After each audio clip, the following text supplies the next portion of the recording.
Hi, I'm Matt Brower, the curator of the University of Toronto Arts Centre, and we're in the University College Collection exhibition, Great Art for a Great University.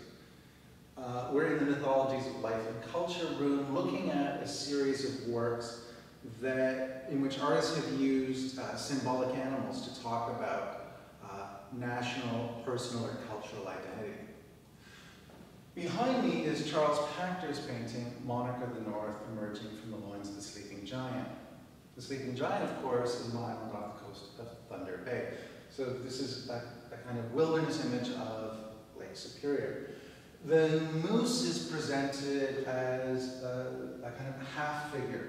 There was originally a picture of the queen riding a moose, which has been painted out. So what we are left with is the head and shoulders of the moose in a kind of flat blue-gray.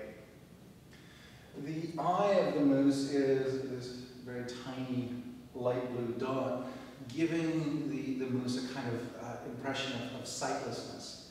So that rather than being a kind of bombastic celebration of Canadian nationalism, it's a somewhat ironic presentation of the animal. This is Carl Ray's untitled drawing from 1977, which shows two spirit insects against a sketched-in or a minimal sense of background and a set of clouds in the upper right corner. The insects are kind of vicious-looking, somewhat wasp-like, but don't conform to any actual morphology. So they're not meant to be representations of particular species or insects, but more to refer to a kind of spirit insect.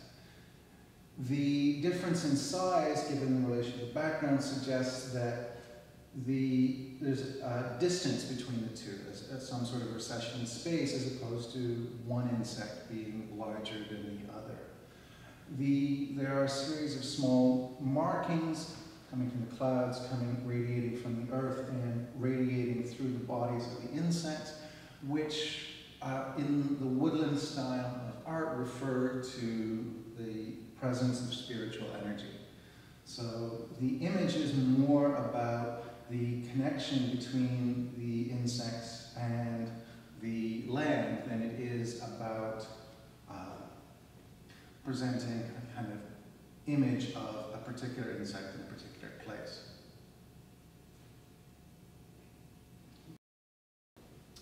This is Jean Dallaire's Coq Gauloise from 1951. It's a charcoal sketch showing a French rooster perched on a fence. This is one of a number of works depicting birds, and particularly roosters, that Dallaire made. Dallaire was a Quebecois painter who spent time in France and was actually in an internment camp in France from 1940 to 44. The image was made in the time period when he returned to Canada and before he spent the end of his life in France. It takes a symbol of French nationalism and presents it in a very vigorous way. There are underdrawing where he's attempted to find the lines, and then there are these very bold and vigorous strokes which demarcate the animal. It's a very puffed up, very masculine rooster, and we can take it as a symbol of both Quebecois and French-Canadian identity. This is Images of Myths by the Anishinaabe artist Norval Morrisseau. Images of Myth is a silk screen that he produced in 1977 at the Triple K Collective in Red Lake. The Triple K Collective was a native print studio run by his three brothers-in-law.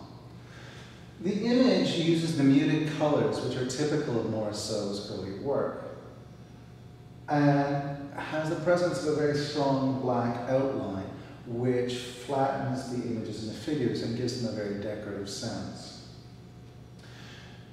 The image shows two fish flanking a central goose, which is nesting or sitting down. The animals all have very pronounced yellow eyes, which gives the image a sense that it's looking back or engaging the viewer. As well, we have these smaller animal figures which are contained in the bodies of the fish, which suggests then that we're not looking at representations of singular animals, but at the way in which animals are related and morph into each other within mythological framework.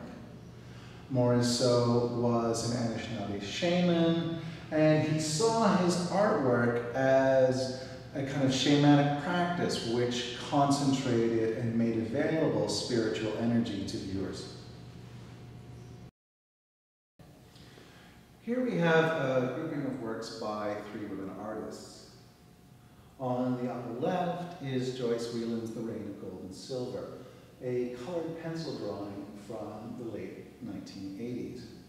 It's a very delicate work in a number of pastel shades. In the upper right of the circle, there's a goose or swan entering the image.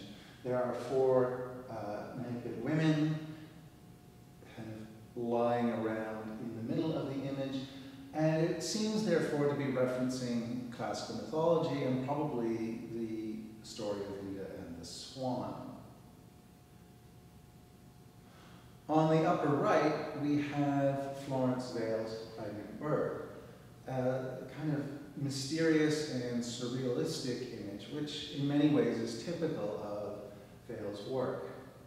There's a very thin sliver of the moon and a couple of objects which could be rocks or eggs scattered around in the foreground. Now, the title is strange in that, of course, birds do not get pregnant, they lay eggs. So I think that's a cue for us to read the image as a metaphor for female creativity. This is reinforced by the fact that the drawing from which the body of the bird has been made actually shows a man at a drafting table drawing the world. So that she's using the image of the bird to speak to her own creative process. On the bottom, we have Kenojvak Ashevak's Woman Who Lives in the Sun, a stone-cut print from Cape Dorset. The smiling face, of course, represents the sun as an individual figure, and the lines on the chin of the figure reference Inuit facial tattoos. Overall, then, the images in this section show the ways that artists have taken up the figure of the animal because it allows them to speak to issues of personal and cultural identity.